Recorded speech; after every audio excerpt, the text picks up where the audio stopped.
해피 뉴 이어. 우리가 지난 밤에 12시를 넘겨서 함께 예배 드리면서 우리 새해 인사를 함께 나누긴 했었는데요. 다시 한번 우리 인사하는 시간 갖도록 하겠습니다. 옆에 분들한테 인사하실 때 새해 복 많이 받으세요 라고 하지 마시고요. 새해는 복이 되세요 라고 인사를 하시면 되겠습니다. 우리 옆에 분들한테 한번 인사하시겠습니다. 새해는 복이 되세요.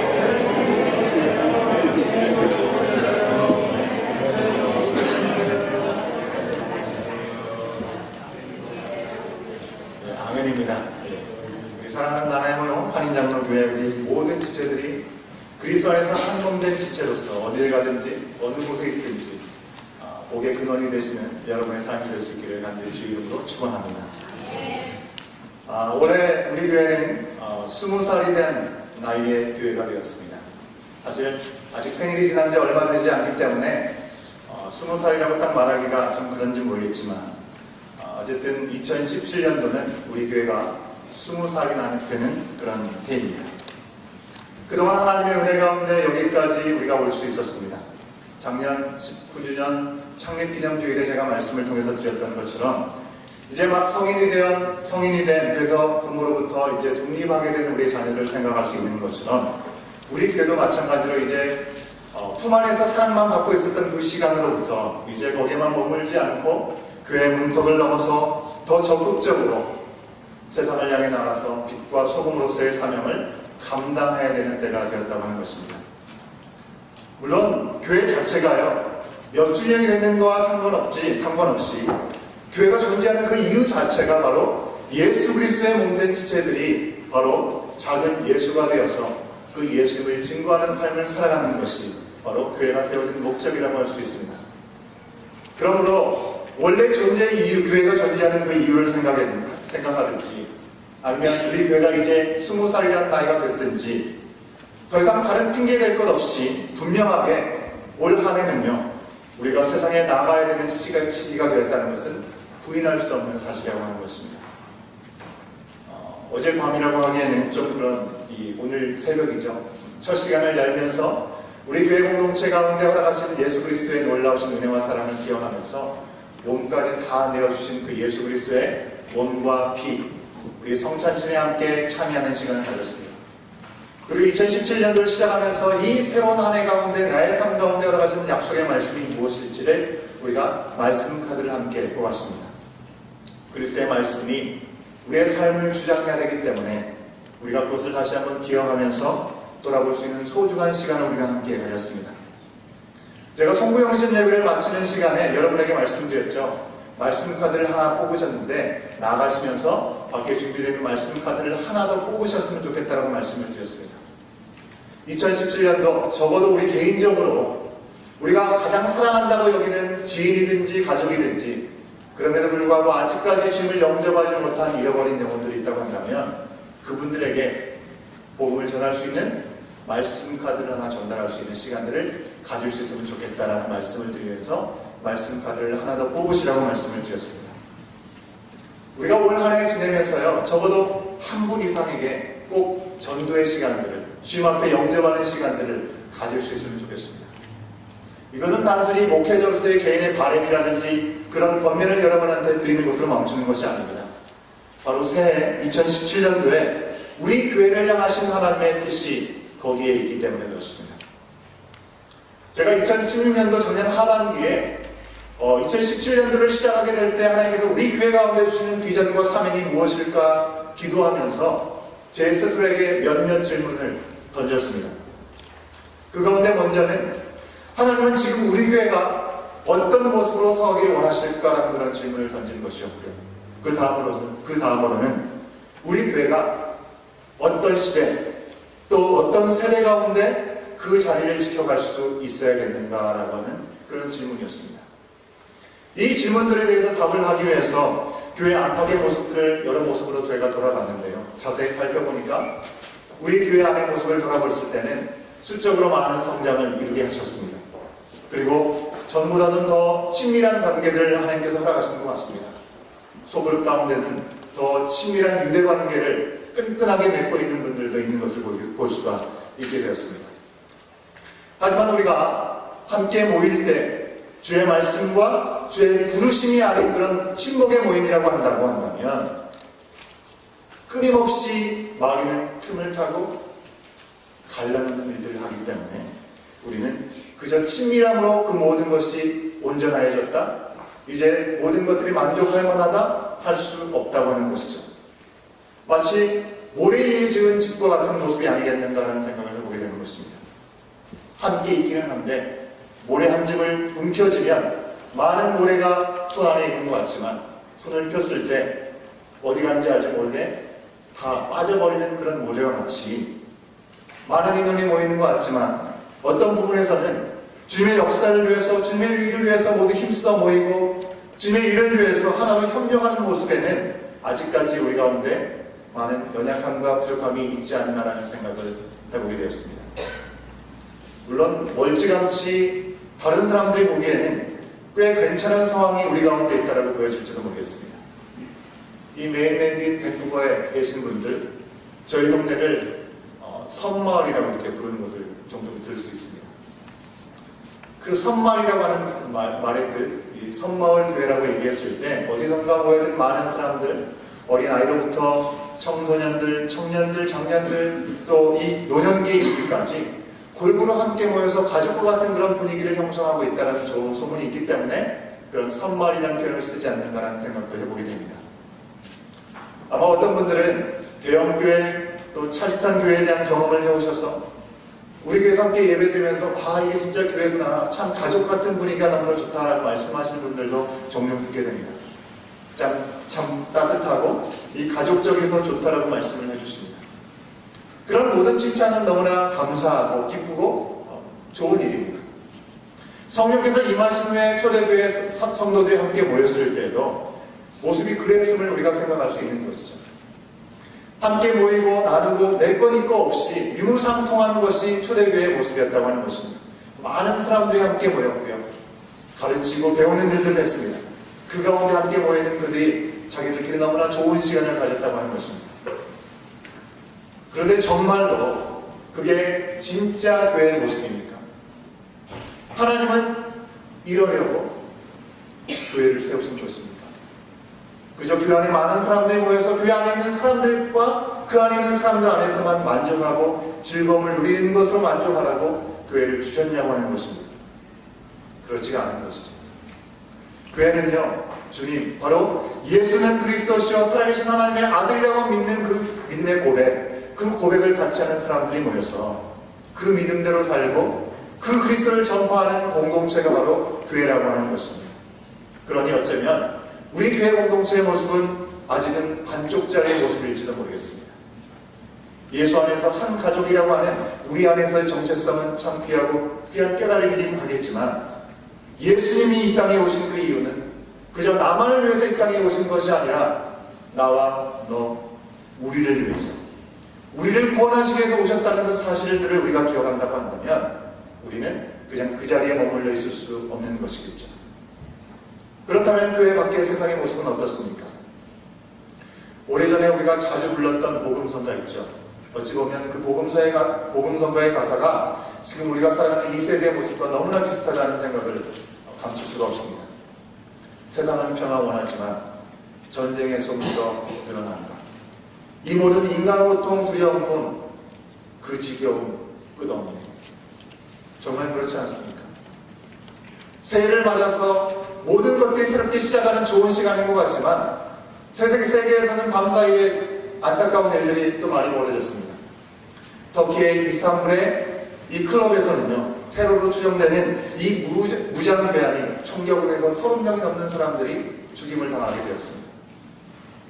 10년의 임기를 마친 반기문 유엔 총장, 그 뒤를 이은 안토니오 구테레스라고 하는 이 포르투갈 총리가 일일부로 제9대 유엔 사무총장의 자리에 오르게 되었습니다.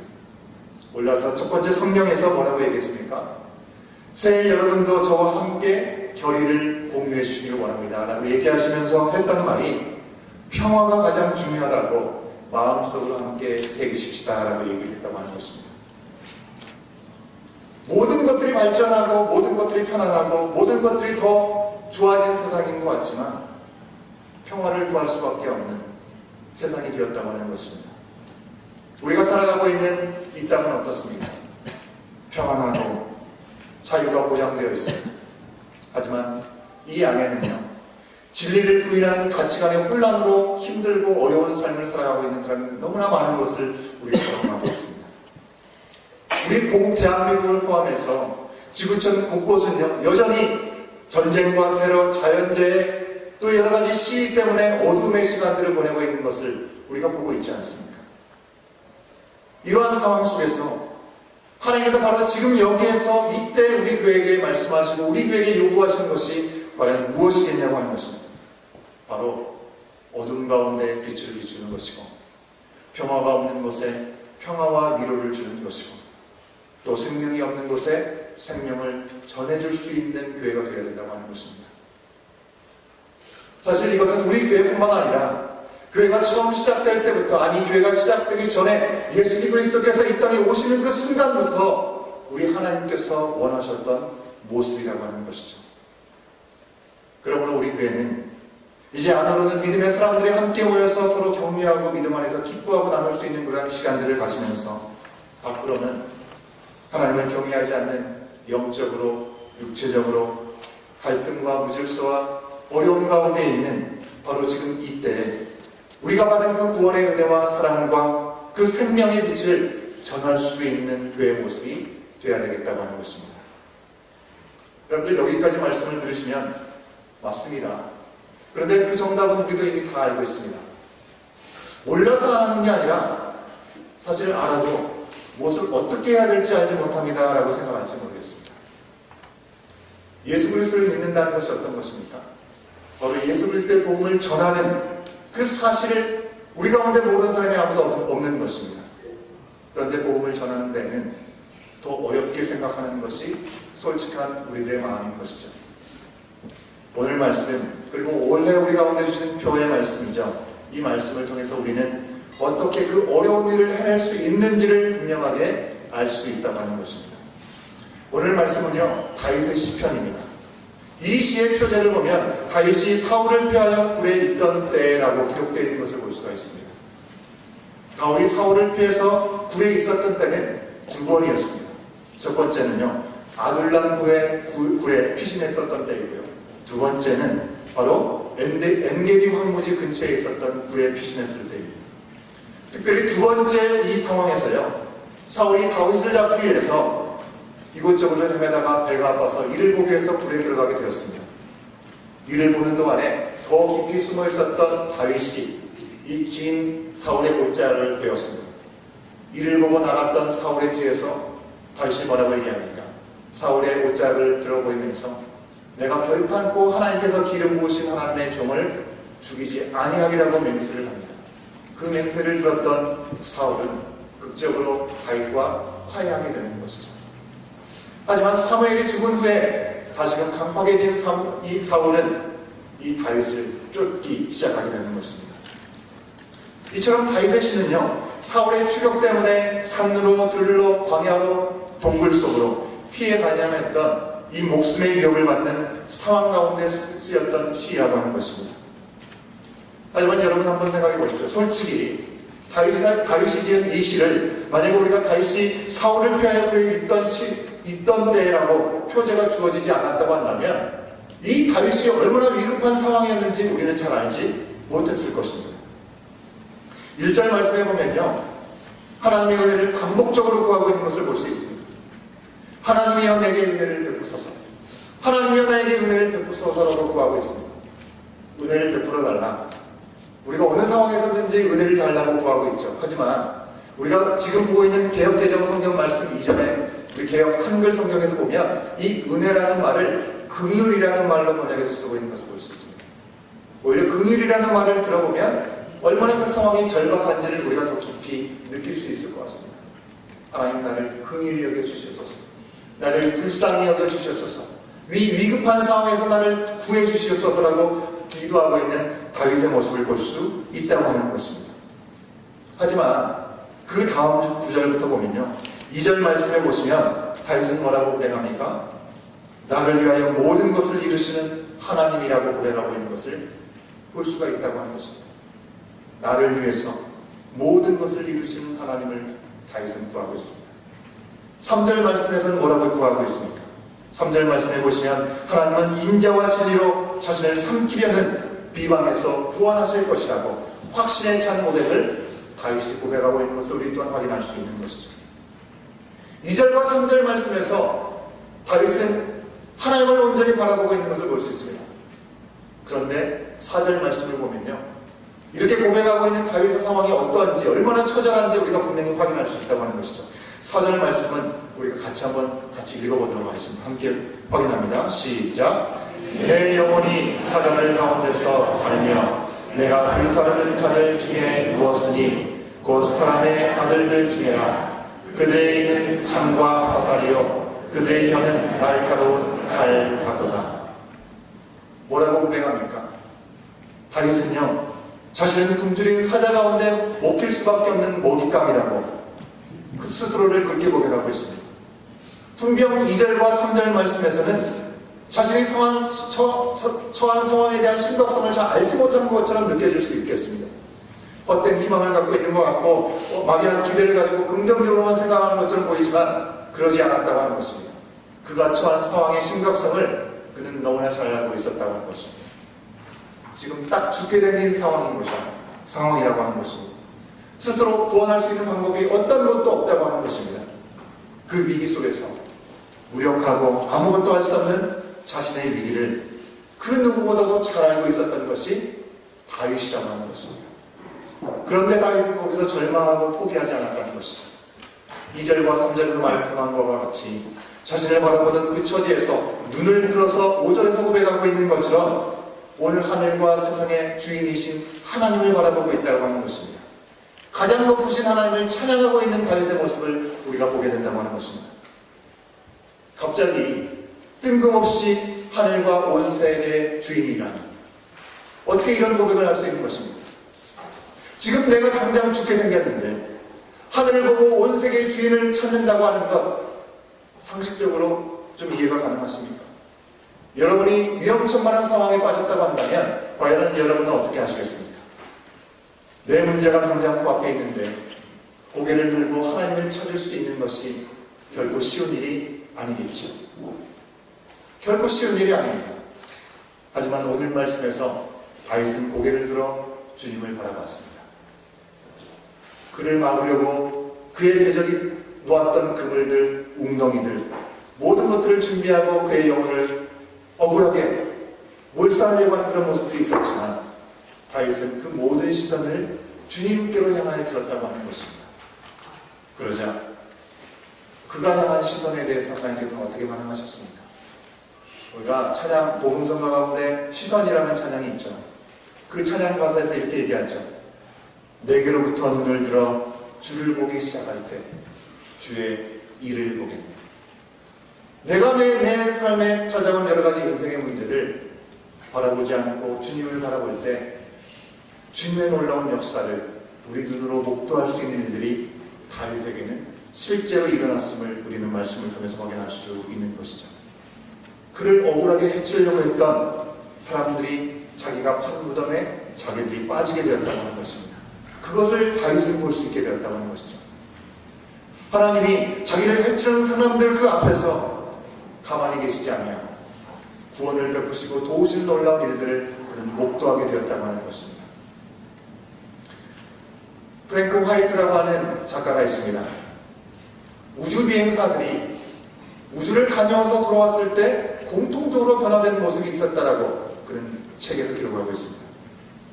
그들에게 나타난 변화가 무엇이냐면 가치관의 변화가 일어나게 된 것인데, 보다 폭넓은 관점을 가지고 세상을 바라보게 되는 그런 경험, 이 경험을 오버뷰 이펙트라는 그런 표현으로 그는 설명하고 있습니다.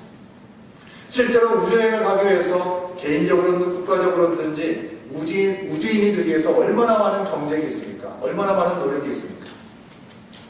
그러나 실제로 그 여행을 마치고 그들이 돌아와서 하늘 높은 줄 모르고 자신감 의기충천해가지고 자신만만해하는 그런 모습이 아니라 우주를 경험해온 사람들은 하나같이 겸손한 모습을 보였다고 하는 것입니다. 지구에서 떠나서 광활한 우주의 관점에서 아름답지만 조그마한 지구를 봤을 때 그 조그마한 지구 안에서 아둥바둥하면서 여러 가지 문제 때문에 원망하고 불평하면서 살아갔던 그 모든 것들이 다 헛것이라는 것을 그들 모두가 깨달았다고 하는 거죠. 매일 한숨 짓게 만들고 분노를 일으키고 끊임없이 경쟁하고 고민하게 되는 그 모든 문제들이 사실 알고 보면 정말 사소한 것이고 아무것도 아닌 것을 오버뷰를 통해서 그들은 알게 된 것이고, 그 영향으로 오히려 더 겸손해지고 원망과 불평과 욕심이 없이 그저 자신들에게 주어진 삶 가운데 충실한 삶을 살게 되었다는 것을 그는 기록하고 있습니다. 여러분, 다윗은 우주를 다녀오지 않았습니다. 하지만 여호와를 자신의 삶의 목자로 여겼습니다. 하나님과 동행하는 삶을 살았기 때문에 영적인 오버뷰 이펙트를 그는 누릴 수 있었던 것이죠.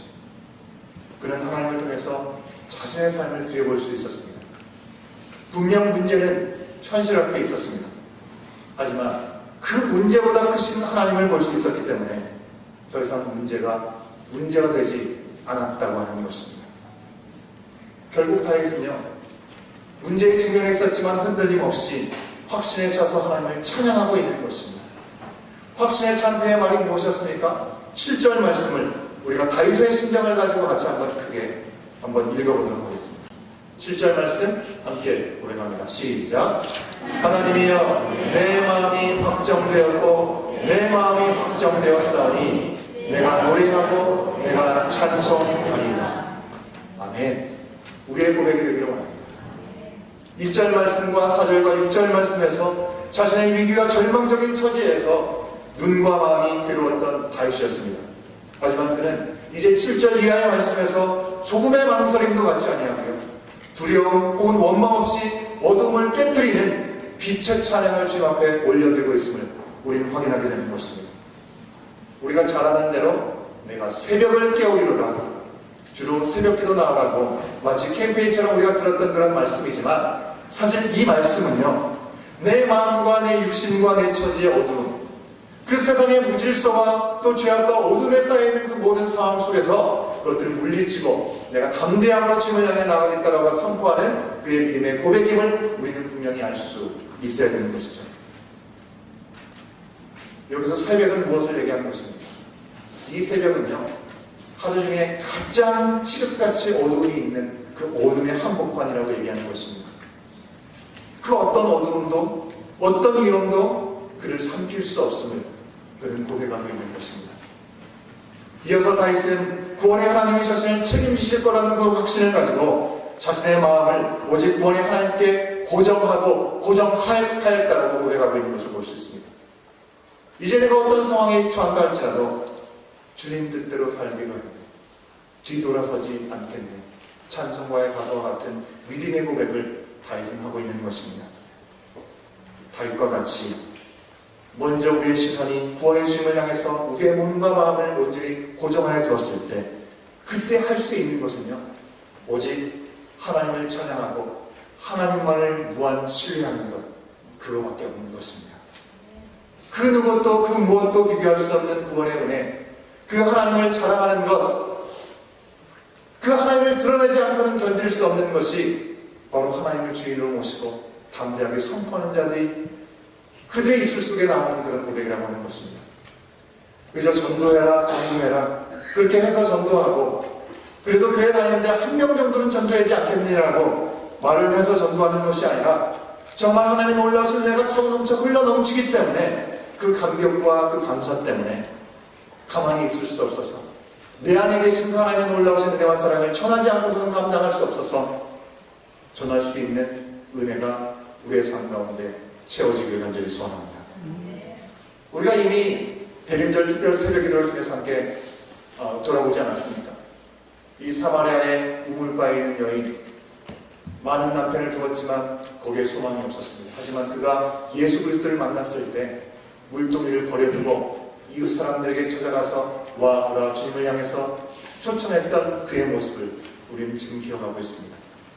사랑하는 여러분, 밝은 새해가 시작되었고 추운 날씨 가운데서도 지난 한 해를 넘어서 우리가 희망과 기대 가운데 이 하루를 열어가고 있습니다. 그러나 여전히 안타깝게도 우리의 현실과 세상의 상황은 여전히 만만치가 않습니다.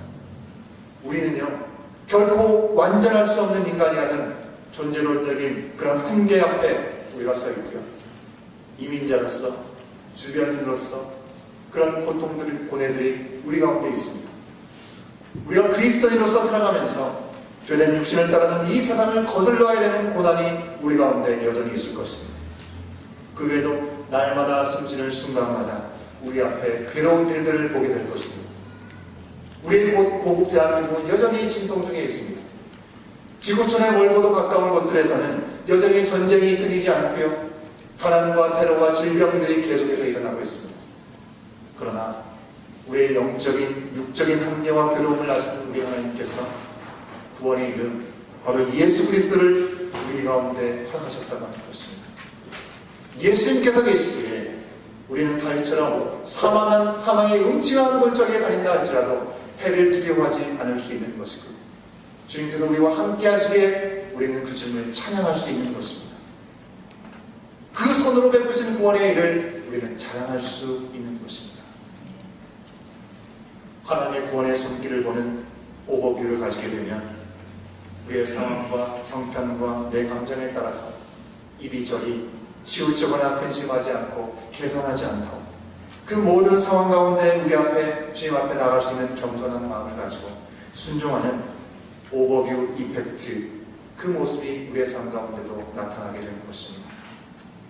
우리의 지혜, 우리의 힘, 우리의 사랑, 그것을 할 수 없지만 주의 명령을 따라 복음을 가지고 그 복음을 전하는 삶 가운데 우리가 나가게 되었을 때 주님으로부터 오는 그 기쁨은요, 멈추지 않고 고갈되지 아니하고 끊임없이 샘솟는 은혜로 우리 가운데 채워질 줄로 믿습니다.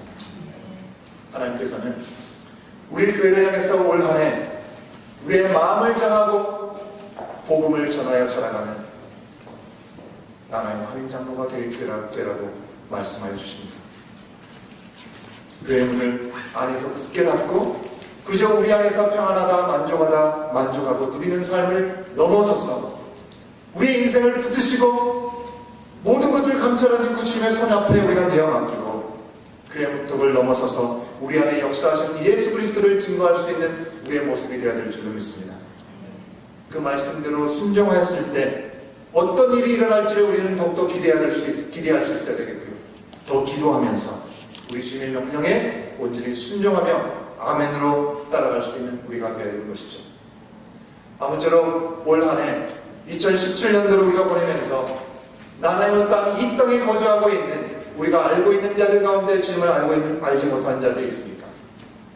우리 지체들의 삶 가운데 넘치는 하나님의 은혜와 사랑, 그 이야기를 전혀 들어보지 못한 사람들이 있다고 한다면 그들 가운데 그 소식이 들려질 수 있기를 간절히 소망합니다. 우리가 오랜 시간 동안 여기서 살다 보면 사람에 대한 편견과 선입견이 있게 마련합니다. 저분은 원래 저렇지, 내가 복음을 전한다고 해서 편하지 않을 거야. 그런 생각, 그 모든 생각도 하나님의 말씀이 역사하시면 사람을 바꿀 수 있는 것이고, 그 누구도 예외 없이 모두 초청하고 계신 하나님의 놀라우신 구원의 역사가 여전히 우리 가운데 허락되었음을 우리는 기억하면서 우리 속에 잠재하고 있는 모든 선입견, 편견들 지우개로 다 지워버리고 오직 주님만을 의지하면서 내게 주신 살아있는 하나님의 은혜를 증거할 수 있는 저와 여러분, 우리의 모습이 될 수 있기를 간절히 소원합니다. 2017년도에 하늘에 높이 들리시고 그 영광을 온 세계에 높이시고 우리 하나님을 찬양하면서 주의 몸된 나라의 왕인 장로교회를 통해서 하늘과 땅을 주관하시고 역사하실 주님 안에서 마음을 정하고 복음을 전하는, 그러면서 자라가는 우리의 모습이 될 수 있기를 간절히 소망합니다. 기도하시겠습니다. 사랑의 하나님, 은혜를 감사합니다. 2017년도 새로운 한 해를 시작하게 하시고 전날을 주의 날로 기억하여 주 앞에 나와 예배드린 우리의 심령들을 주여 기억하여 주시옵소서. 우리가 소망하고 바라보는 그 모든 소원들, 그 모든 것들이 하나님의 온전하신 뜻 가운데 세워진 것들 되게 하여 주시옵소서. 주님, 이 모든 것들을 능히 행하실 수 있는 전능하신 하나님의 손길 앞에 우리의 멈게 하시고 이제 더 이상 문제를 바라보는데 멈추지 않게 하시고 문제를 넘어 이 모든 것들의 주관자 되신 하나님을 바라보므로 넉넉히 이기며 승리의 길을 살아갈 수 있는 우리의 모습이 될 수 있도록 성령 하나님 우리의 삶 가운데 간섭하여 주시옵소서. 우리의 마음을 온전히 주님께 향하여 정하게 하여 주옵시고 내 마음이 확정되고 확정되었다라고 다윗이 고백했던 것처럼 위험천만한 상황이 우리 가운데 처한다할지어다 그 상황 속에서도 주님을 향한 그 귀한 마음들을 놓치지 않게 하여 주셔서 그 상황 속에서도 생명을 구하는 놀라운 역사에 쓰임받는 우리 나라의 많은 양육의 공동체 우리 모든 지체들의 삶이 될 수 있도록 성령 하나님 역사하여 주시옵소서. 이 모든 것을 주님의 손길 가운데 맡겨드리며 감사하며 예수님의 이름으로 간절히 기도하옵나이다. 아멘. 우리 주신 말씀 기억하시면서 찬송가